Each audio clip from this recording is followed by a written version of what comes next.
viaggiatori, io sono Fleur de Lis e questo è il mondo delle fate. Stamattina mi è arrivata una lettera direttamente dal boschetto dei sognatori. Che dite? Andiamo a leggerla? Cara Lis, ti scrivo perché ho bisogno del tuo aiuto. Spero che attraverso il narratore questa lettera ti raggiungerà in fretta. Manca molto poco a Carnevale e vorrei creare delle maschere per tutti i sognatori che vivono qua nel boschetto. Potrei passare da te nel mondo delle fate in modo che tu mi possa dare qualche consiglio? Sperando nella tua risposta, ti auguro splendidi e coloratissimi sogni. Amy. Che dire, Amy è sempre così carina e gentile.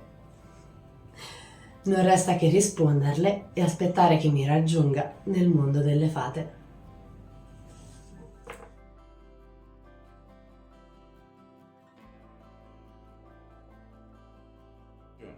Eccoci viaggiatori, oggi è il grande giorno in cui Amy dovrebbe venire a trovarci nel mondo delle fate. Non resta che aspettarla. Eccola! Eccomi! Ciao a tutti, ciao Lis, Ciao. dove posso parcheggiare? Guarda, lì in quell'angolo c'è il parcheggio delle scope. Perfetto, torno subito. Ok. Oh, eccomi qui. Scusa, ma è stato un viaggio molto impegnativo e lungo. Tranquilla. Allora, prendo un attimo il mio diario da viaggio, così posso prendere un po' di appunti. Eccolo qua. Sono pronta. Che idee hai avuto? Allora, a dire la verità ne ho avute veramente tantissime, quindi faccio prima a fartele vedere nel mio librone delle idee. Wow! Allora, avevo pensato di realizzare le maschere in questo modo, con questa gomma un po' speciale. Ok, sembrano bellissime, non vedo l'ora di iniziare. Vedrai verranno spettacolari alla fine. Ok, allora iniziamo a Sì. creare.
Alice, prendo solo un secondo, un ultimo appunto. Vai tranquilla. Ed ecco qua. Perfetto. Ho solo un'ultima domanda. Ok, dimmi. Ma se anche altri sognatori e altre sognatrici volessero ricreare queste maschere, dove potrebbero trovare tutti i materiali, visto che sono un po' particolari? Vai tranquilla, metterò tutto qui sotto in descrizione. Perfetto. Ok, io spero che questo viaggio nella creatività ti sia piaciuto e vi sia piaciuto. Innanzitutto ti ringrazio di essere venuta a trovarmi nel mondo delle fate e mi raccomando, andate a visitare il canale di YouTube di Eni, Il Boschetto dei Sognatori, perché ha delle fiabe veramente meravigliose per noi. E grazie ancora a te, Alice, è sempre un onore ed un piacere fare video insieme a te. Ti ringrazio veramente di cuore. E adesso non resta che salutarci, ci vediamo nel prossimo viaggio. E mi raccomando, continuate sempre a sognare.